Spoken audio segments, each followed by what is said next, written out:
All right, I just want to thank everyone for coming. I want to thank everyone responsible for putting together this incredible night. Andrea, you look great. You look great all the time, but tonight you look truly, truly extraordinary. Mark, you did your best. Sorry. For those of you who don't know me, I'm Mark's younger brother. I'm Mark's single younger brother. I don't have a girlfriend. I'm not in a relationship.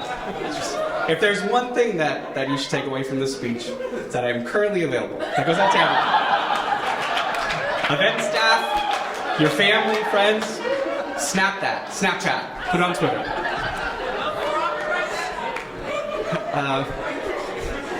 So, Mark and I met back in the 80s.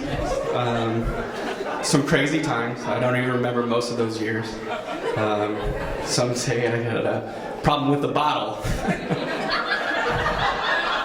I was a baby.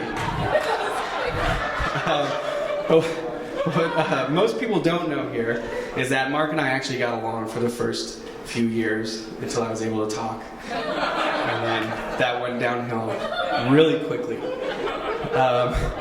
But growing up, like a lot of sibling relationships, we kind of had a spirit of competition. But it was partly because Mark was so naturally good at whatever he actually put his mind to that it made me want to be better. He started playing baseball. He made the all-star team, so I tried out the next year and I made the all-star team. He took jiu-jitsu and I took jiu-jitsu. He joined the swim team and I went to his swim meets to talk to the older girls in bathing suits. And I feel like that really worked out for both of us. So thank you. Mark always pushed me to be a better person. He was the type of kid in school that you hated, the one that breezed through all his homework, the one that didn't really need to study for tests and always came home with A's and B's. That's just how he was. He was smart. And again, I wanted to be like him. So I tried to do the same thing, and now I'm an English major. So that didn't work out the way I wanted.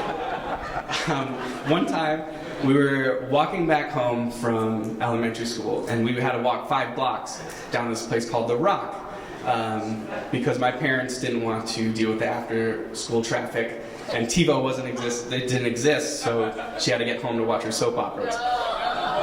All my children, one life to live, of course. But anyway, we were walking down one day, and behind us was another group of brothers, and they were a little older. I think I was in 3rd grade, they were in 5th. You might have been in 5th, I think, at the time. And one thing led to another, and we got into a fight. Mom, I think you remember this.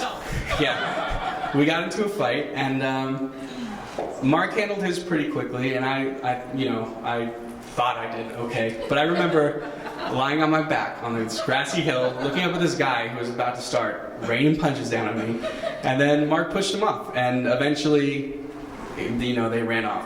And I tell this story not to demonstrate that jiu-jitsu did nothing for me, but because I feel like it's very telling of Mark's character as a whole. He was always there for me. And if you're lucky enough to have either of these people in your life, you have two of the most caring, loyal, and protective people watching over you. Andrea, I simply couldn't ask for a better person to become a part of this family. You're smart, motivated, you're passionate, and most of all, you make my brother the happiest in the world. And if you took away everything else, and it was just you, he would still be the same strong, vibrant person that he is today. And I think that's why it's so easy for all of us to fall in love with you. Because whatever happens to me or my family or his friends, you're always going to be there for him to lean on. Sorry, one second. Today's a special day, not only because of the wedding, but because we get an opportunity to look at the two of you and remember our own love, and for some of us, our own wedding days. And that's why I'd like to dedicate this toast to the little things that make love possible for everyone in this room. For those that are married 30 years, or a few months, or just a couple of hours, Tonight, we all have an opportunity to remember the little things that allowed your love to grow complex and everlasting. The first time you saw each other, the nervous butterflies when you asked them out for the first time, the first date, the first kiss, the first time you fought, the first time your wife won, the second time she won, and the first time that you realized that whatever happened in this life, as long as you have each other, then nothing else really mattered. So if you'd all raise your glasses, I'd like to toast to the little things in life that lead to the bigger things in life. And to two of the most deserving people I know, Mark and Andrea, may you always remember the little things. All right, everybody, round of applause one more time to the best man, Eric.